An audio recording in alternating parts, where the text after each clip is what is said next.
Сәлеметсіздер ме? Каналыма қош келіпсіз. Әңгіменің соңына дейін тыңдап, лайк басып қолдап отырыңыздар.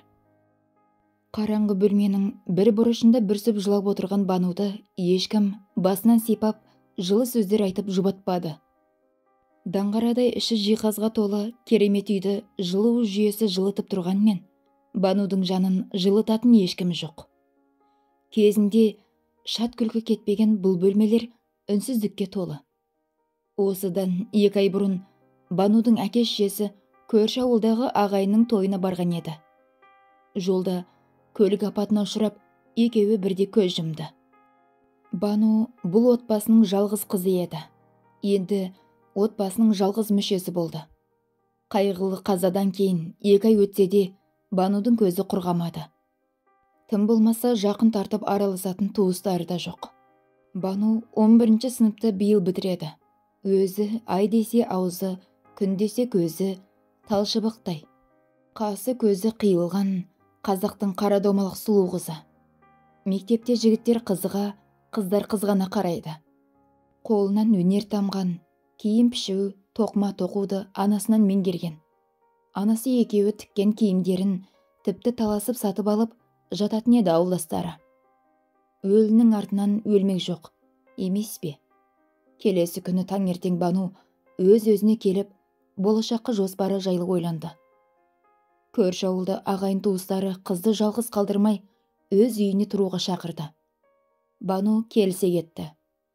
Үйін құлыптап, сатылады деген тақташа ілді.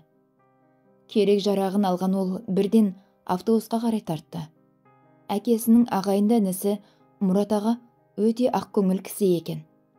Банудың қалын сұрап, жұбатып, жақын тартып жатыр. Ал жеңгесі Сая іші тар, қызғаншақ адам екені бірден білініп тұр. Банудың сәлемін алмастан ала көзбен бір атып, жақтырмаған даусымен шайға шақырды. Мұрат пен Саяның 2 баласы бар. Үлкені 5 сыныпта, кішісі 2 сыныпта оқиды.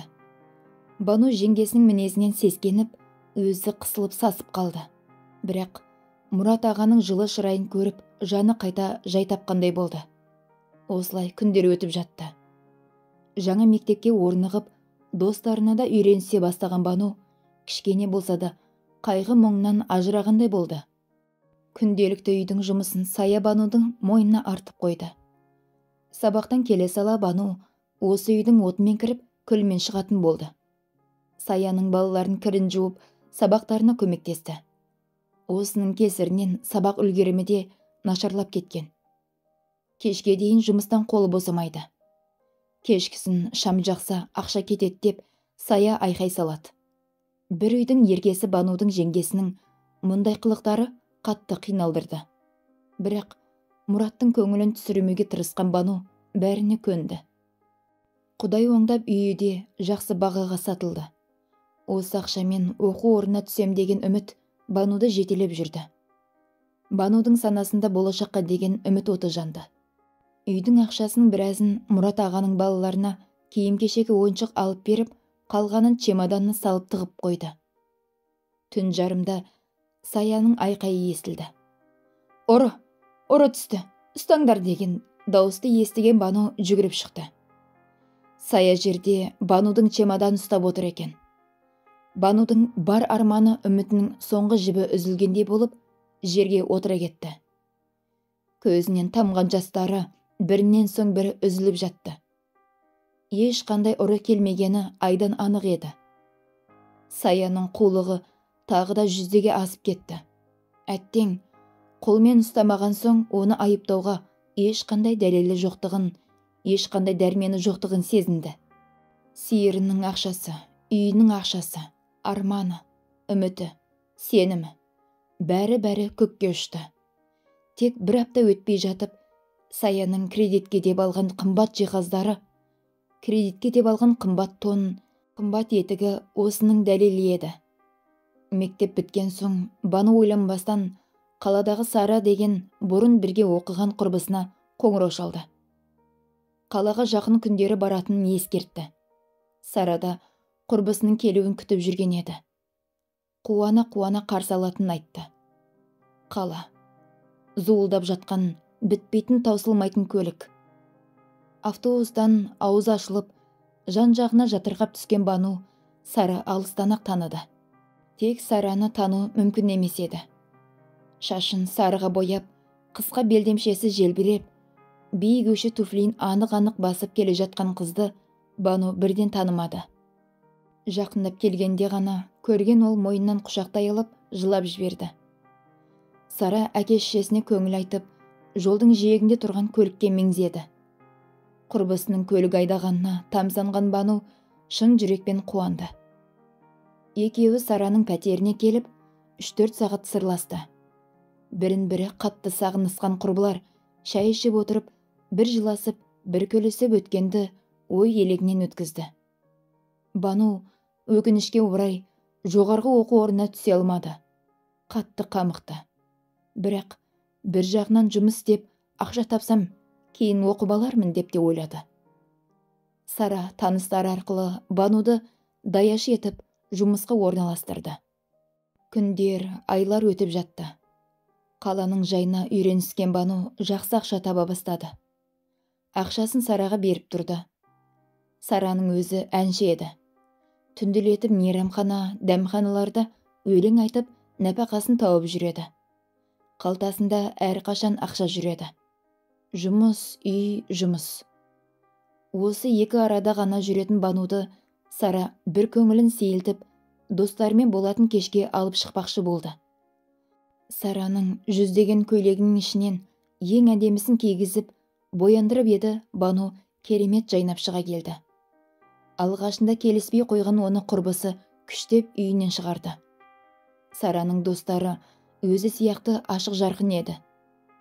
Кезек-кезек ән салып, көңілді отырды.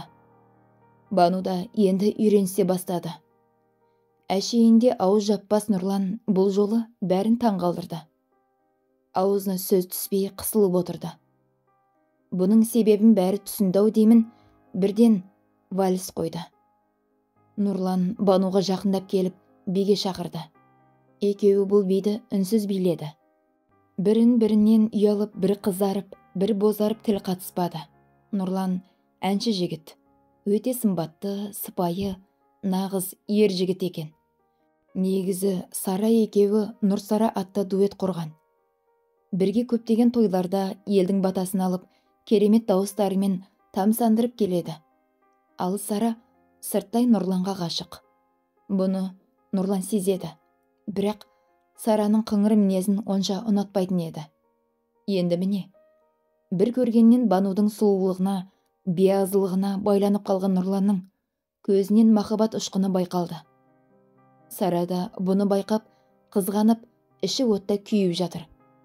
Мектеп кезінде Сара ұнатқан жігіттер Бануға көңілдерін білдіруші еді. Тағы да солай болды. Бану да білдірмегенмен Нұрланды бірден ұнатып қалды. Кеш біткен соң Сара Бануды Нұрлан шығарып салды. Сараның Бануға деген көңілі суып кетті. Бұрынғы қайырымды Сара енді жоқ. Киімін қызғанып, болмашы нәрсеге сөйлеп, қабақ шытатынды шығарды. Бірақ махаббаттың торына іліккен Бану оған мәнде бермеді. Арман мен қиялда ұшып жүрді. Бану мен Нұрланның арасында махаббат өрбіді. Күнделікті кездесіп, айлы түндерде қала көшелерін кезетін болды. Нұрлан домбырасын әкеліп, «Банужан, екеуміз үйленгенде саған бет ашар жырын өзім шырқаймын. Тыңда міне, былай. Тұра тұр, бетіңді мынамен жаба тұр», деп киімін жауып қойып, «Айт келін-ау, айт келін», деп шырқай жөнелетін. Көшедегілер таңырқап та, тамсанып та қарап өтетін. Бану киімнің астында шексілесі қатып күліп отырады. Құшақ-құшақ гүлге Бануды қарық қылды. Екеуі ғашықтар көлінде жүзді. Дүниедегі болып жатқан жағдайларға қарамады. Бейне бір басқа әлемде сияқты. Сара болса, Бануды жек көргені соншалықты, тіптен одан құтылудың жолын қарастыра бастаған еді. 8 наурыз еді. Нұрлан Бануды кешкі 8-де орталық паркке шақырды.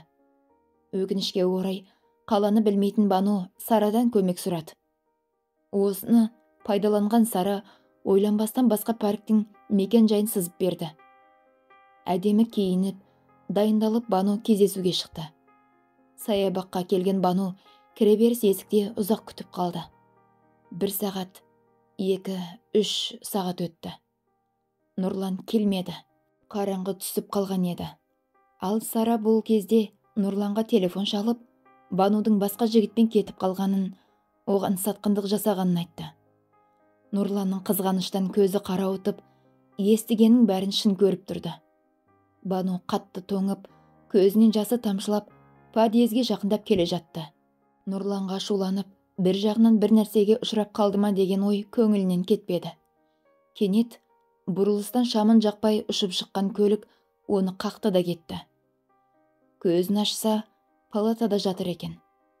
Жанында медбикеден басқа ешкім жоқ. Аяқтары қатты ауырып тұр. Жай басын көтеріп қарап еді, есіне танып қала жаздады.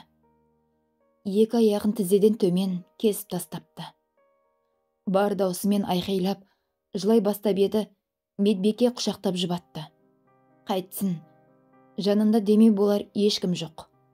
Медбикенің аяныш сезімі еріксіз қызды құшақтап, жылы сөздер айтқызды.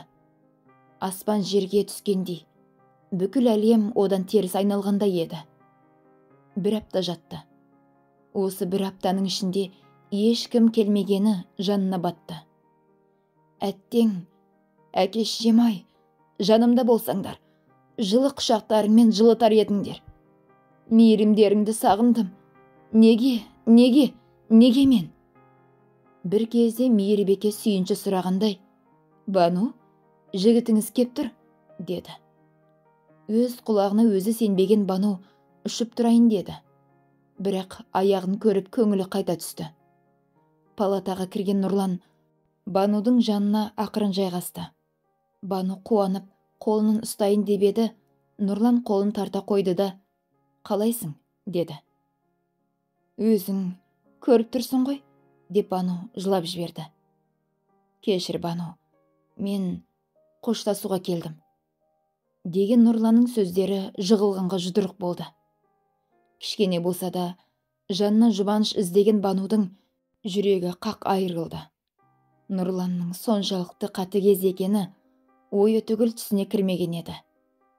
Кешір, ата-анама сау келін керек қой, сен де мені түсінші, деді. Бану үн қатпады. Терезеге тесіліп қарап жатты. Көзінің жасын сүртті де, кете бер, бақытты бол, деп нақ-нақ жауап берді. Осыны күткенде Нұрлан тұрды да шығып кетті. Бану бұдан соң жыламады. Қайта мұндай сатқыннан дер кезінде құтылғанына тәубе деді. 2 аптадан соң дәрігерлер қыздың жағдайын біліп, мүгедектер арбасын тауып берді.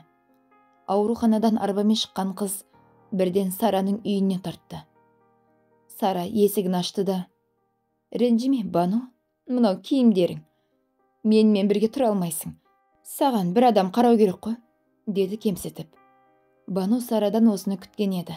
Себебі оны Сараның көлігі қаққан сезген.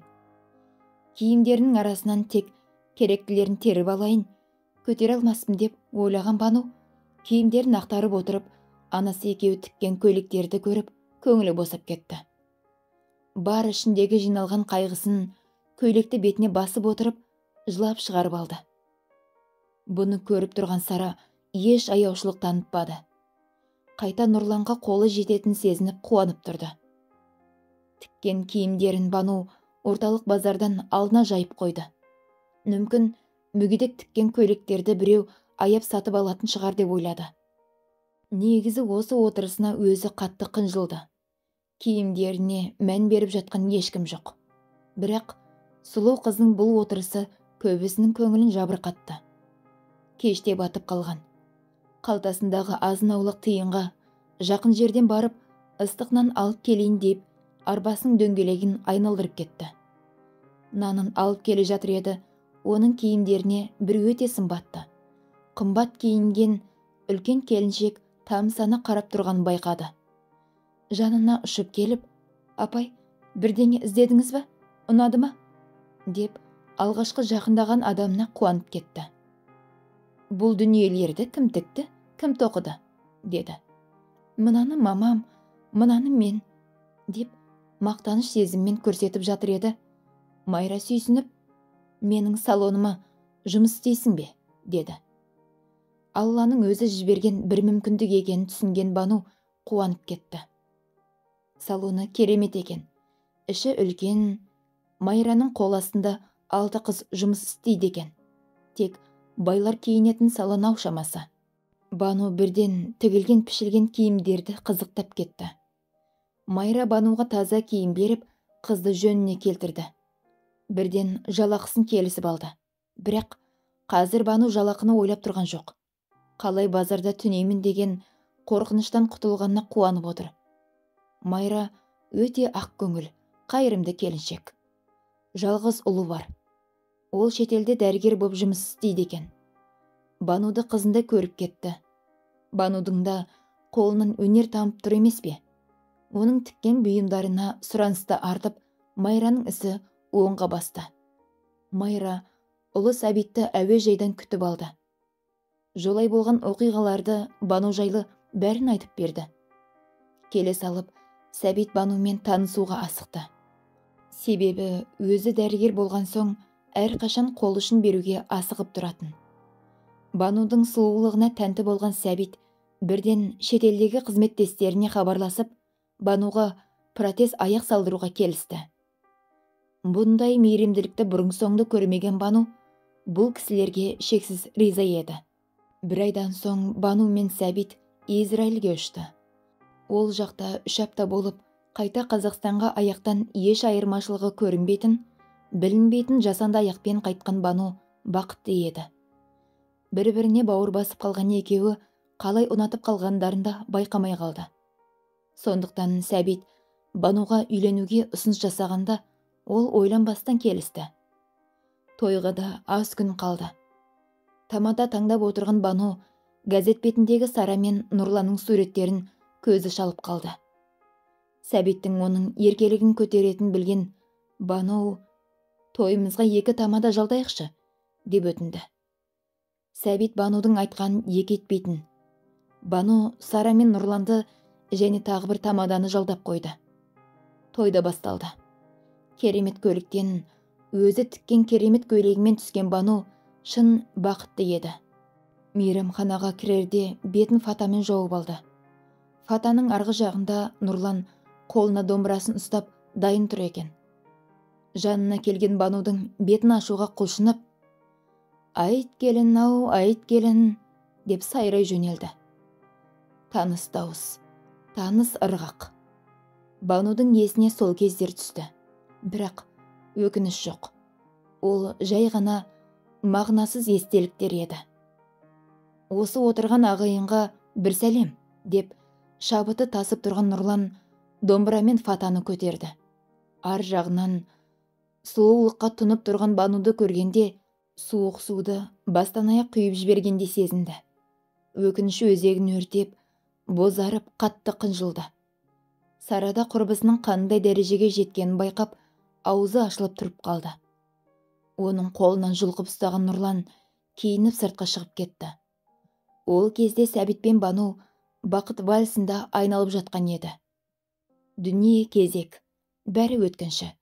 Тек үмітіңді үзбесең болғаны. Әңгіменің соңы.